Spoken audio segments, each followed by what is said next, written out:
Hi everyone, hope you are doing well from wherever you are watching this channel depending on your time zone. Now, there is a story published in the People's Daily with the headline, Ruto rethink Mount Kenya plot after Raila jolt. And according to that story, DP Ruto is expected to campaign in central Kenya this week seeking to reclaim lost ground with new strategy. His handler says they will use defections, targeted propaganda, and tone down on attacks on president to win the hearts of the electorate. So the whole story is on page 4. Now, for those who have been following the Deputy President William Ruto's political rallies, are aware that Ruto has been using abusive language and attacks on both President Uhuru Kenyatta and the ODM leader Raila Amolo Odinga. So if this is the truth, then it is clear that Ruto is learning that the electorates in Kenya are not going to buy into the abusive language that he has been using throughout in his campaign. No one is going to buy into that issue. Another thing that is learning that Raila Amolo Odinga, despite the fact that he thinks he might not have a say in Central Region vote, it is coming out clear that there are people who are now started listening to Raila Amolo Odinga, and definitely they are buying into his politics. So the DP is going to change the strategy and the propaganda is going to be employed.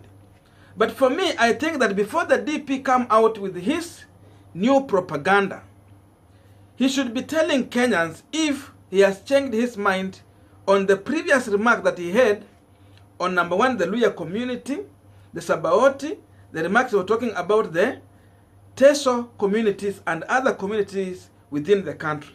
Listen to him shortly, and after that, we are going to continue with our discussion.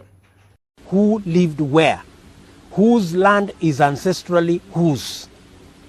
For example, the whole of Kitale. The Luyas, the Kisis, many of the Kalenjin subtribes who are there today will have to move out because that land ancestrally belonged to the Pokot, the Cherangani, the Sengwer, and the Sabaot. Oh, but that's a little extreme, Mheshimiwa. It is not extreme. Now, we are continuing with our Punchline discussion, but a quick reminder. You might be watching this channel, but you have not yet subscribed. My humble request, please consider subscribing so that any other time, once we come out with a video like this one, you will always get notified. Again, to all our returning subscribers and anyone who dropped comment, I must say thank you so much for your unconditional support. Again, let us give this video thumbs up so that YouTube will recommend our video to more viewers. Back to our discussion. Now, I think you have heard the Deputy President William Ruto, and that is one of the old clips. And you know, we can tell the kind of a person using the history that we know about that individual. So this is how Kenyans have known William Ruto, the Deputy President. The only thing Ruto has not come out clear to tell Kenyans is if he is still standing with his remarks that he gave some times back, or if he has changed his mind and he has new idea on how to approach the leadership of the country and how he sees other communities in the country. That is one area where William Ruto has not come clear to tell Kenyans. And for this reason, we still have some Kenyans who are not sure of William Ruto leadership, if he's going to bring unity or really if he's going to take an action on the issues that he had made his mind clear on sometimes earlier. So this is a very crucial thing that Ruto should be addressing in the country rather than thinking about coming out with a new propaganda to approach the politics in Central Region. Now, Kenyans have become brave and wise. They understand when these politicians are really cheating them and when they mean their words. So, if you see someone like William Ruto getting into the rally, then unaona watu wanakuja wanamshangilia with a lot of noise. These people are not stupid. They are only happy just waiting to receive the money from William Ruto, because after all, he's going to give some millions in every rally that he's going to attend.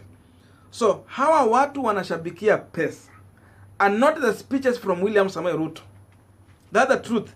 That's why you see he can get to Lugo Nyanza region and they will receive him so nicely. Not simply because they like him or they will vote for him. The issue is that they just need him to give the money and let him go and expect another day, same thing. The issue that is clear is that Ruto should be dealing with is to come clear on the past issue that he has talked about and how he has approached politics in the previous years. Once they come clear about this is when I'm going to believe that some people who have heard him speaking before can rethink and change their mind on William Samoei Ruto.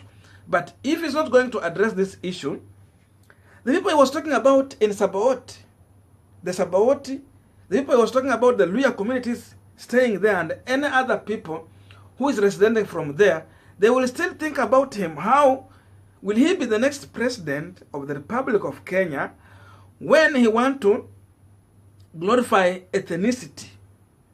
You know, as a Kenyan, you are supposed to live anywhere you think to live in peace as long as you acquire your property in the right way.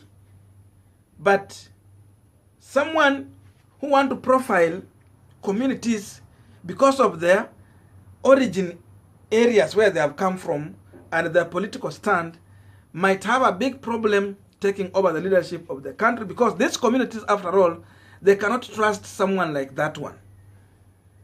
So in my conclusion, yes, William Samoei Ruto can go ahead and apply propaganda in Central Region. He's going to win some people in his side.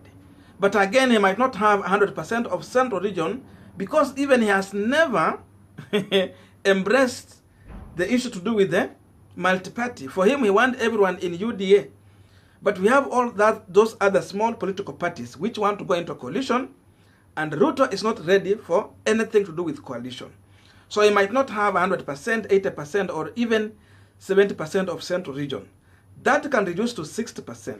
Therefore, he will need other communities to help him achieve his goal. That's why I'm telling you it is good he gets down to the issue of his previous remarks on other communities in Kenya, so that maybe this other community can rethink if they can support him. Let Luhyas know if he has changed his mind. The Sabaotis, the Tesos, even he's mentioning Kalenjin there, all those communities, let them know if he has changed his mind in the previous remarks. If not, Central Region is not enough to give him the presidency.